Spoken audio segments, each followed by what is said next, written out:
Hello everybody, you're watching the Smoking Hot Coffee Show. My name is Amul Patel, I'm in Los Angeles. We cover the startups, design, monetization, and marketing. We also talk to startup founders and people that work at startups. I'm joined with... Hey guys, I'm Jeff Pelton, and I'm down here in San Diego. And so today we have a great interview with Julia. She works for the Draugiem.com.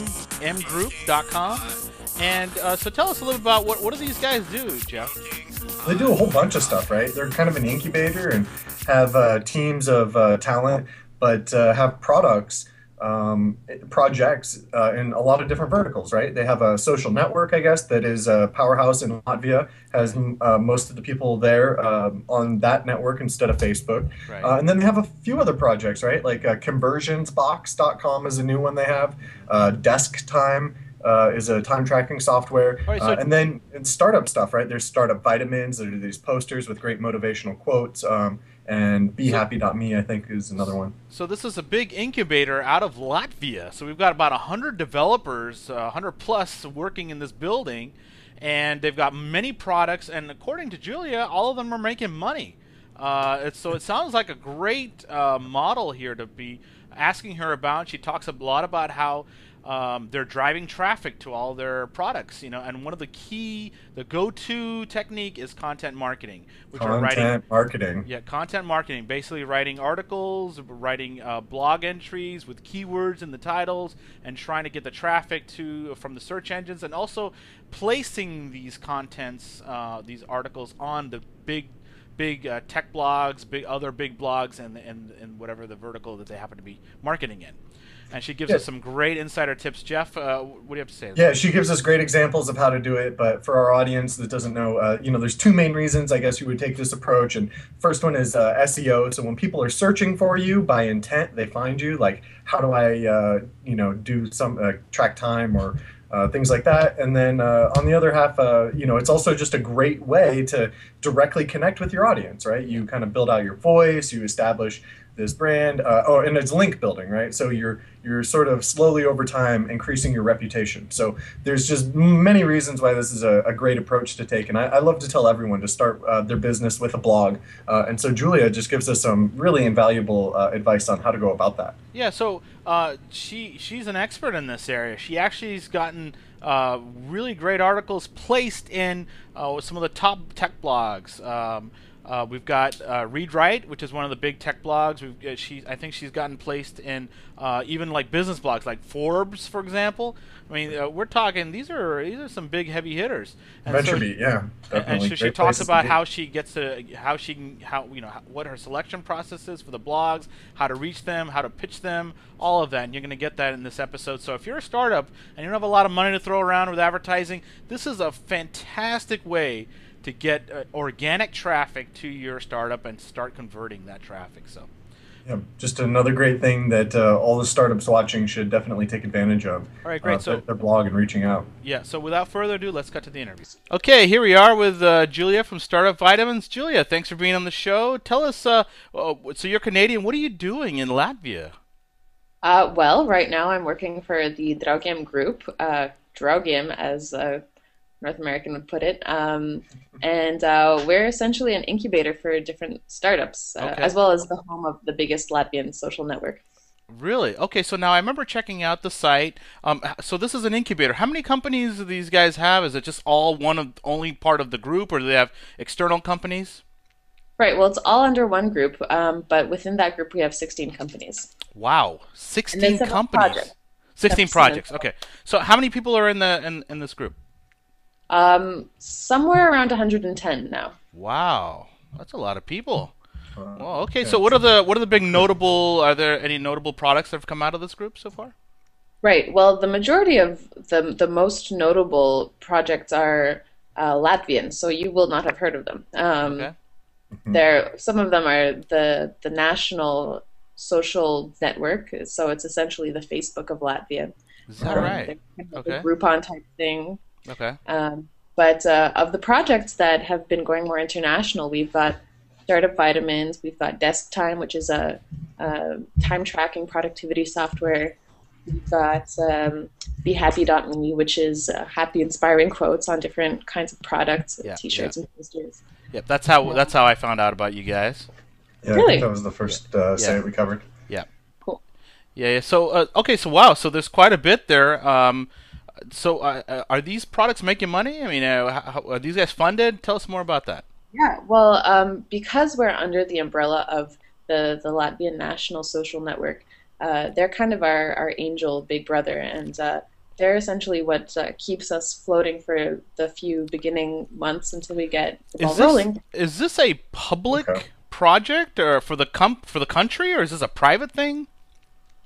It is a national network. It is bigger than Facebook within Latvia. This is the social network of choice. No, but is this a government institution? I mean, No. no. It's This is a fairly private situation. Gotcha. Yeah, so then we have this fantastic support network underneath us. Okay. But the one thing that we do make sure for every single one of our startup projects is that they are all making money from the get-go. I mean, you get so many new projects like Pinterest and Instagram, which aren't monetized at first, but we always have a game plan from the very beginning. Gotcha. So Okay, you guys aren't. go ahead. Sorry, Jeff. Yeah, so even products like DeskTime or the BeHappy.me, those things are profitable right now, is what you're saying? Yeah, yep. Okay, that's amazing. That's great. Yeah. So tell us about the social network. I'm very curious about that. How are these guys competing with the Marks, Zuckerbergs of the world? Well, there are different theories as to why we're so much bigger in Latvia, and one of the main theories is that we're able to tailor the social network to specifically the Latvian audience. Okay. We're able to move faster. We're able to make sure that it's more aligned to the local mentality. Okay. Whereas not everyone always necessarily gets Facebook. It's a bit impersonal and definitely not socially or culturally in tune, I guess, as much as it could be if they were focusing entirely on culture at a Give time. us one Are there example. examples of that? Yeah, or give is us it an just like example. overall the cultural fit? Well, for example, the login screen changes based on different holidays, and Oh.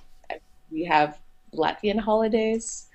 Like, summer solstice is a really big one in Latvia. What's So, it called? Interesting. well, summer solstice Summer is solstice. the Okay. yeah. Oh, interesting. So that's interesting. I mean, Facebook could potentially do that, right? But Yeah, theoretically, they but were then you'd able have to to do that first. So really think about it. Yeah. that's great. Well, as you know, the network effects really tend to sort of draw people, and tends to become this massive snowball that's hard to get away from. How is this social network still being able to be viable when Facebook seems to be taking over?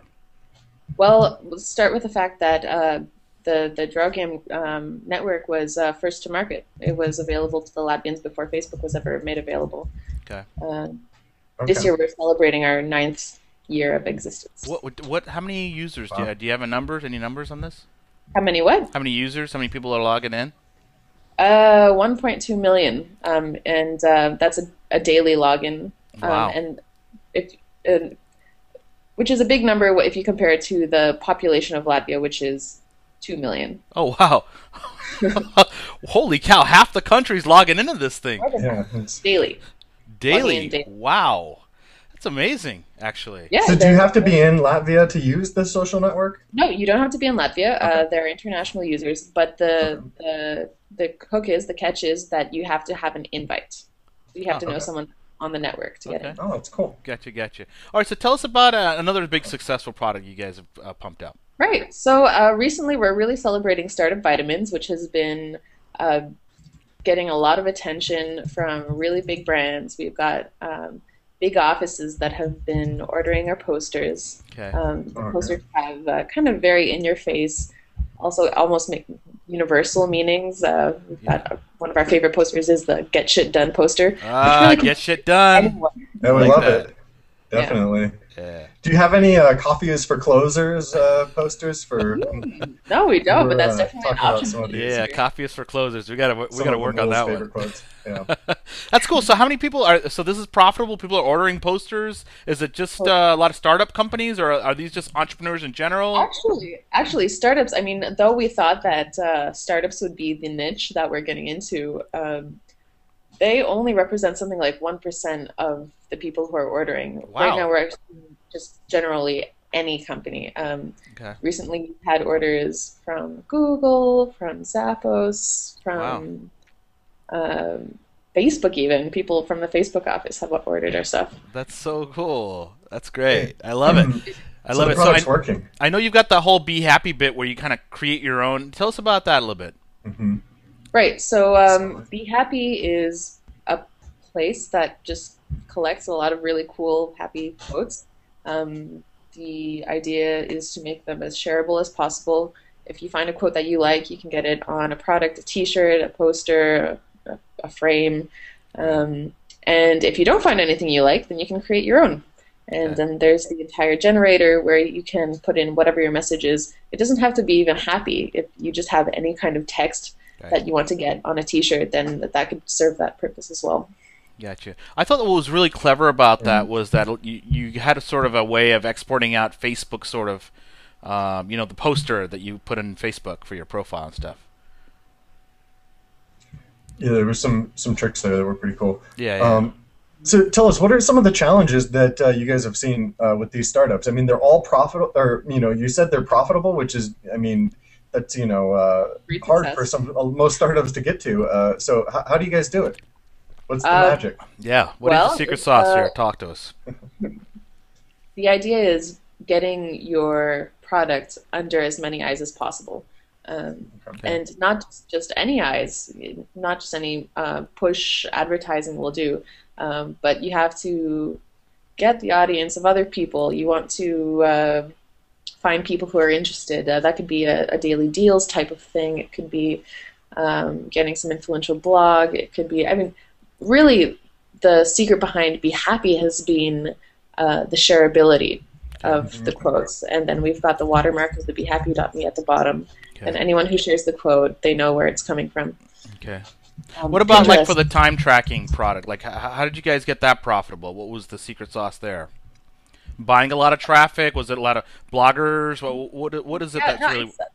we work a lot on content marketing, and today we just actually launched our newest version of the blog. So it's a nicer interface. It's more designed to convert visitors into actual users, which is a big reason. If you're going to go to the effort of blogging, then you might as well get the people who are reading into actual customers.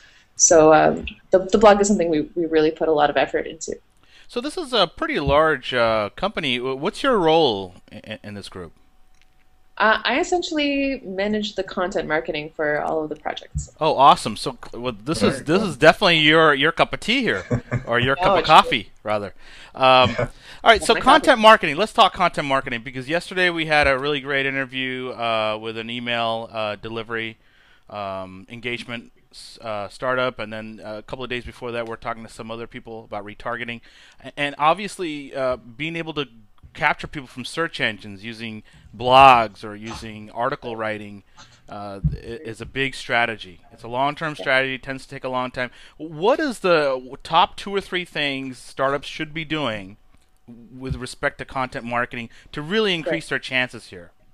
Well, what I think is very important is, especially for startups that might not have the biggest budgets for advertising and whatnot, Right.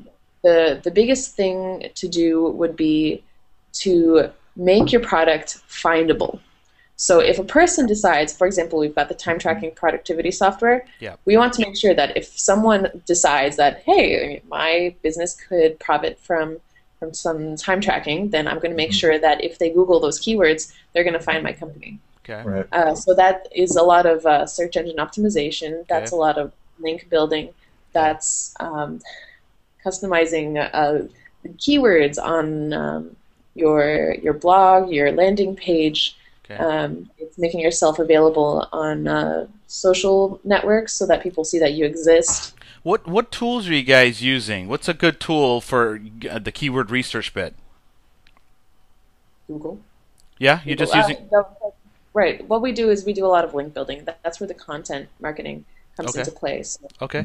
Tell us more about that, the link building bit. Yeah. right. So what you want to do is you want to get your product to be named in high-ranking websites. For example, Wikipedia is a hugely high-ranking website. So if you can get your company to have your own Wikipedia page, Right. then that would be immensely important for you, for your ranking. We recently got our DeskTime page kind of up and running after a couple of tries. Okay. Nice. What else? So Wikipedia is one. Is it hard to get an entry on Wikipedia? Do you need to become an editor? You got to cozy up to a lot of editors and get them to vouch for you? How does that work? Yeah, no, and there are lots of guidelines, and it has to be relevant. It has to be newsworthy. Right.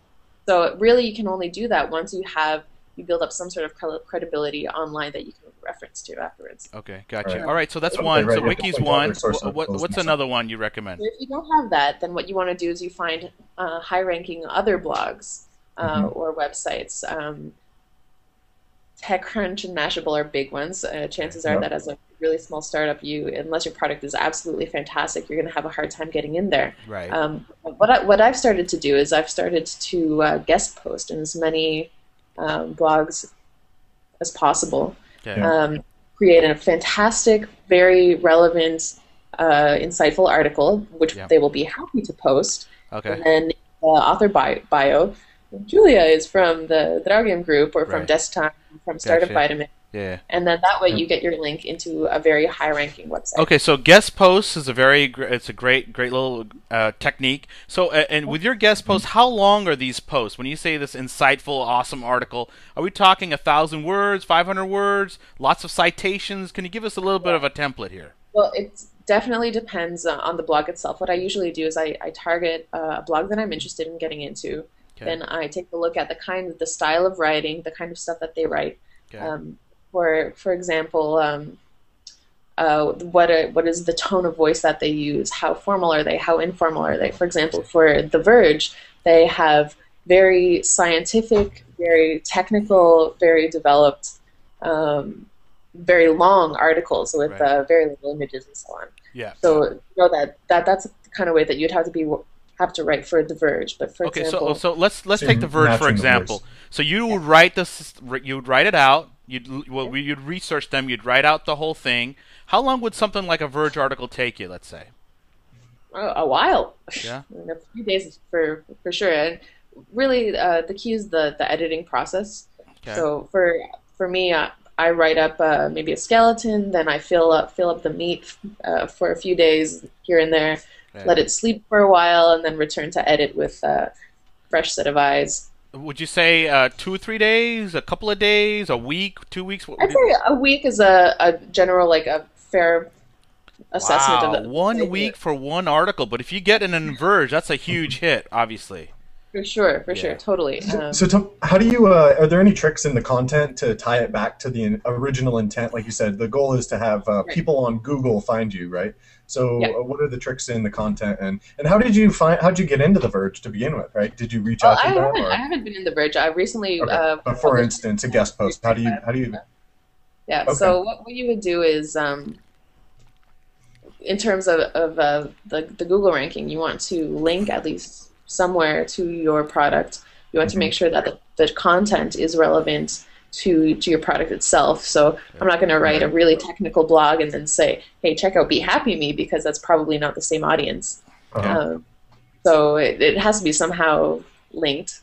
And I mean, ideally you would slip it into the article itself. Like at the end, and here are some tools that can help you for whatever the entire blog post is about. Some elegant plug. Yeah. Gotcha. Yeah, but then you get into the topic of journalistic integrity, and a lot of the big news sites they're not okay with that, which is fine. Really? Okay, you brought up a very good point. So you're saying even if you're pushing your own product, if you're trying to hit a TechCrunch or maybe some of the larger blogs, Mashable, you may want to leave out your product but only have your link at the byline of your author bio. That's it. Well, I always try to plug it in somewhere at the beginning, and but the entire post will be so awesome. They're going to say, the post is really awesome, but we can't really do the whole, plug. I said, okay, that's fine, as long as you can link in my bio.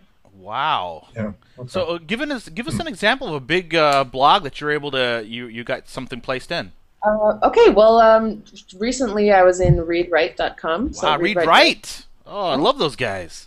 Yeah, it's a great one. Earlier I was in VentureBeat. VentureBeat. So how many? These guys probably get pitched every day, thousands. I mean, hundreds, I'd assume. How did you cut through, Julia? Tell us. Give us the secret sauce. Okay. What is the secret to guest blogging? Like, how do you even approach these guys as a guest blogger? Right. So what I do is I develop an entire list of blogs that I am potentially interested in. And what I do is over the time, I try and source the email contacts to different reporters or editors. When I come up with a fantastic topic, which isn't very often, but it happens, then I list my top 5. And then for the first day, I'll write to the top number 1, say, hey, look, I've got this article. Here it is. It's all ready to go. Okay. Let me know ASAP. So, I mean, you've got complete priority. If you don't want it, I'll pitch it to someone else. I got you. So you don't say, hey, I'm pitching this to 3 guys. First one in. You don't do that. Yeah. Okay. No. You give them a day, is what you're saying? Yeah, I give them a day. I give them 24 hours, especially because of the time difference. Okay. Next day, no response. Okay, we go to number 2. Fantastic. Then if there's no response after that, then I go to the next 3 altogether. So give us this whole ReadWrite thing. What was the name of the article? Can you tell us what was the title? Something along the lines of, does telecommuting really work? I mean, there was the entire scandal or the topic. The whole Yahoo thing. Yep. We talked about it a lot on the show. Gotcha. All right, so you did the telecommuting thing, and then you threw in your time tracking thing in that. Is that? Very cool. Very cool. Perfect. Totally relevant. So how long was that article? And did you have any images, videos? So I usually the blog that you'd be guest posting in, they will be the ones to choose the images for you. So really, you only have to provide the content. So what I do is I write the content, and I also source different interesting, relevant topics, and I link to them, and then they can choose to use the links or to not use the links. Okay. Very often, they'll also put in their own links and link to their own previous articles. Gotcha. Oh, yeah. Gotcha. So were you able to pick an anchor, the keyword in that article? Did it get in there? Did you get some link juice out of that? Yeah, totally. Absolutely. They were able to link both at the top and the bottom. Okay. What was the keyword? Do you remember what the keyword was? No, I don't. That's fine. I'm just curious. Most important was that we got desk time at the top and desk time at the bottom. Gotcha. Very cool. That sounds really great. How long did it take you to write this thing? Do you remember? Oh, yeah, about a week. Wow, about a week. I mean, that's not 8 hours every day working on it, but the entire process, start to finish. Okay.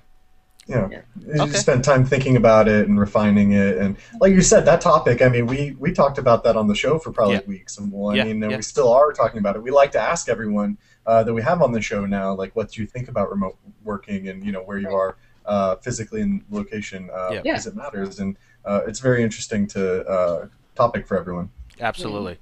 All right, so Julia, give us another example. I love this. So you did the ReadWrite. I know. Trust me, this stuff is awesome. This is the real deal. This is the real juice here. So you did ReadWrite. Who else? What was another big one you mentioned? Okay, another big one is VentureBeat that I did a while ago. VentureBeat. Oh, I love VentureBeat. So tell us, how did that happen? How long did it take? What did it take to get in? Were there number 3 on the list?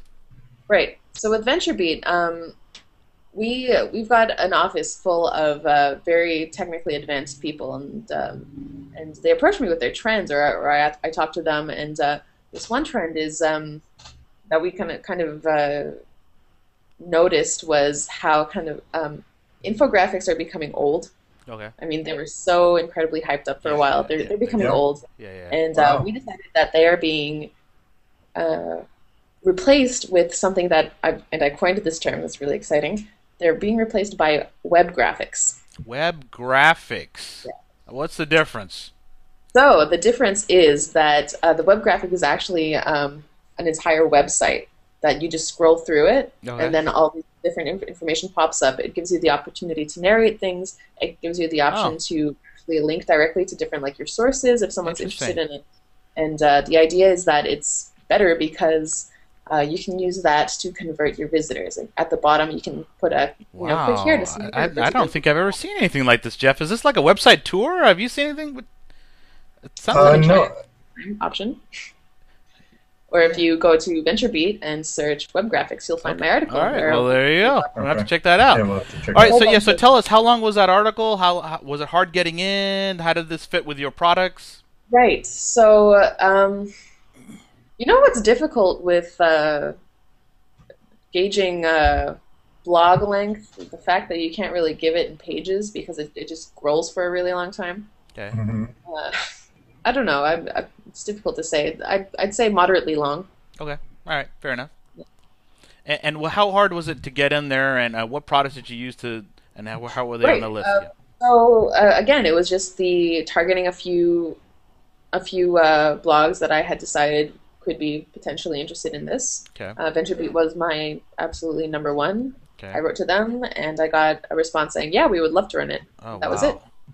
That's so great. Oh, nice. This is some big juice. This is some great link juice. I mean, this is the dirty work behind the scenes of getting your startups noticed. Yeah, this is awesome. Yeah, no, this is stuff that we've talked to quite a few people, and this is kind of stuff that you don't hear about really. That sort of the ABCs of stuff that you should do, and it's just hard work. And like you're saying, there's just a lot of time and a lot of refining, and you got to reach out to all these people, right? I mean, that takes time. How many people do you get passed on? Like you say, you go to the first, second, third, and then you kind of hit 3 at a time. Like how far down do you usually get down the chain?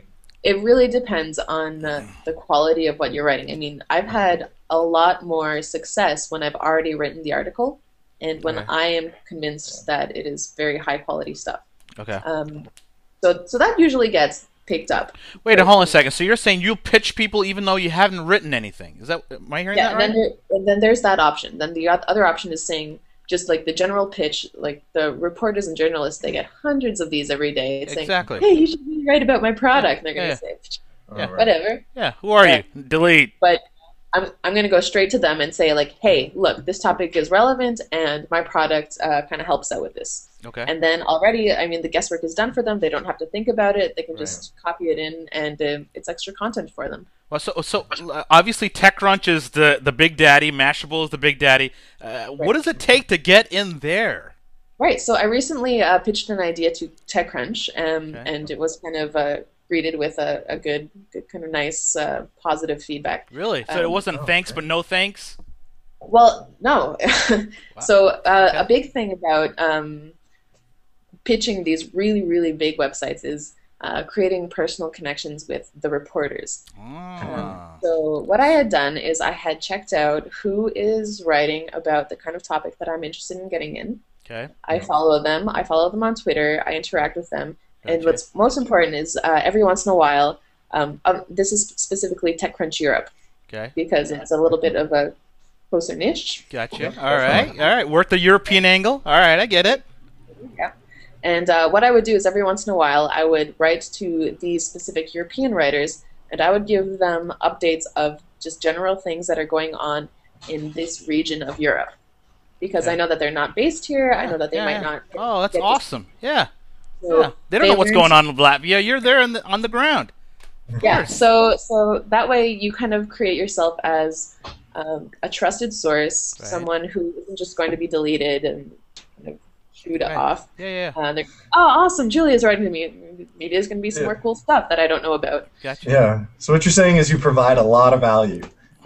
Exactly. So it's hard to turn away. I mean, it's becoming a friend first. And again, this isn't like a one-off type thing. This is a long-term game that you're playing here. All right. So I'm gonna go ahead and try to roboticize this. So let's say I hire somebody and I have them follow the top 5 writers in TechCrunch. I have them sort of direct DM them. I retweet some of their stuff, and then maybe about a month later, I send them an email. Is that a good way to get in, or what do you recommend? Do I send them a couple of tickets to the latest sports game? How do I stalk them on Twitter? I wouldn't go so far as to kind of pay them off for whatever, but.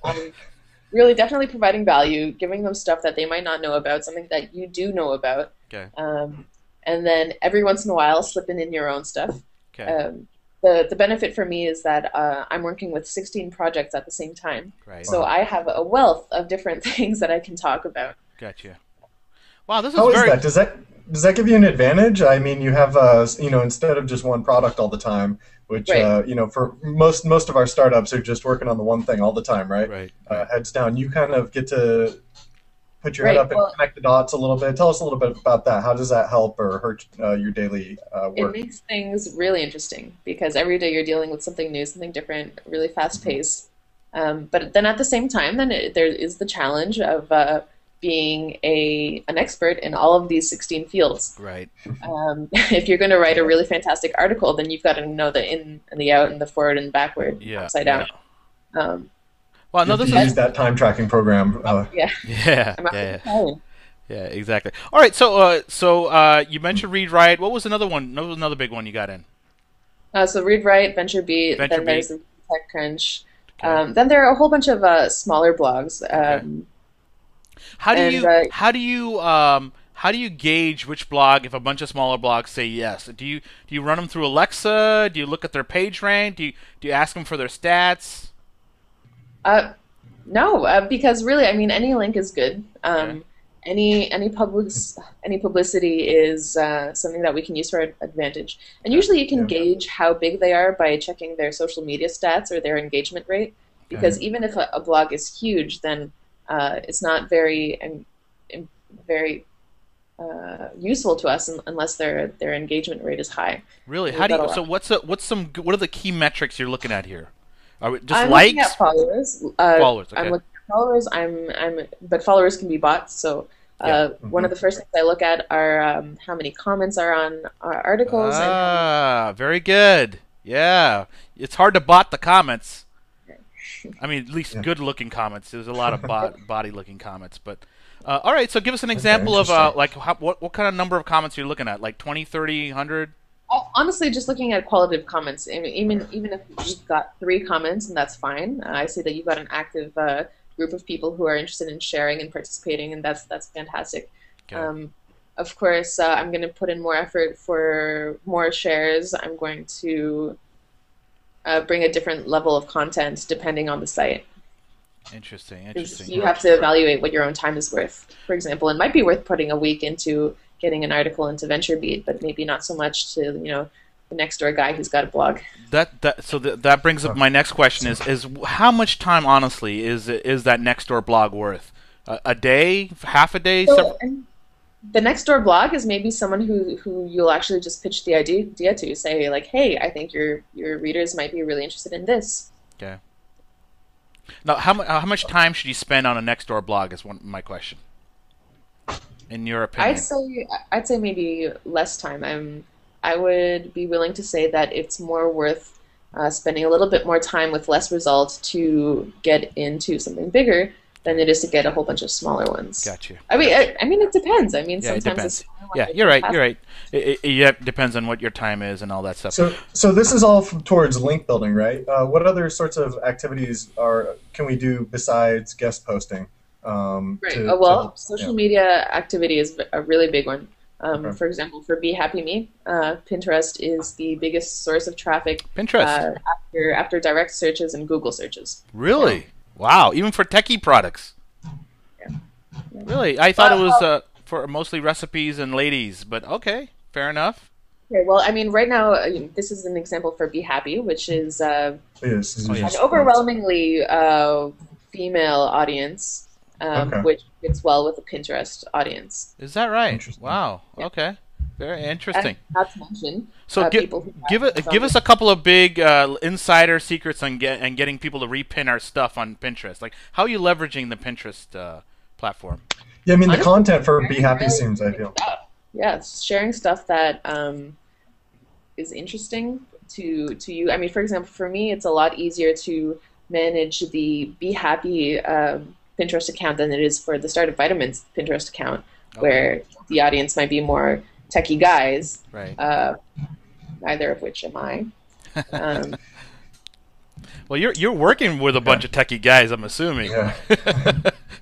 a lot of techie guys. Yeah, tell us real quickly about the team. I was just looking at the team page on one of these Right. sites. So each one of our projects has a team around it. Very often they'll overlap because the way that we work in the group, for specifically our startup incubator projects is that we've kind of got a pool of people with different skills, and you kind of piece together what you need for that specific project. We've got different kinds of developers, Mac developers, Android developers, iPhone, iPad application Gotcha. Very stuff. cool. Then there are people like me. So who's coming up with the ideas then? Oh, okay. Well, for the ideas, we've got these two big gurus, these two guys who are the founders of Draugiem, the social network, and they own the Draugiem Group, and they mostly are the ones who come up with the ideas. At the same time, we've got a lot of ideas that have come from inside the group itself, because we've got a 20% time type thing where we can spend Fridays with A lot of smart people. first. So, for example, today we also just launched a new project called Inboard. You can find it at inboardapp.com and get the data.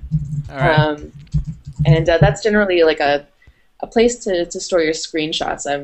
That's a problem for Mac users. Yes. Okay. They just kind of clutter your desktop, and you can't find anything in the Finder, and then this way you can nicely organize them. Oh. It works a lot. It's great for people who take a lot of screenshots. Okay. Yeah, we do. So Yeah. that's one of the projects that were developed within the group, where the idea was not from one of the founders. Yeah, it actually arose from a problem these guys are probably experiencing every day, right? I mean, I totally understand that problem. Yeah, that goes for absolutely every project that we've got under the group. For example, the time tracking application was first an internal tool that the human resources team was using to track people's time. Okay. And for example, startup vitamins, the inspiring posters. We've got this huge, awesome office in Riga, and big empty walls, and we couldn't find anything to decorate with them with. That's awesome. It's such a great idea. Yeah. Yeah, Such and a so, great hey, idea. why don't we just make these cool posters? Right, Oh, we've got okay. awesome designers. Why not? Yeah. That's awesome. I mean, the fact that you guys could not only do that but turn it into a business is just a real, is just a real great message of what you guys are all about. It seems like. Yeah, totally. And I mean, it's so important that any of your startups are actually usable. Okay. So, like, you shouldn't be creating a product that you're not going to use yourself. Yeah. Yeah, Eat we your always own talk about food, right? dog fooding, right?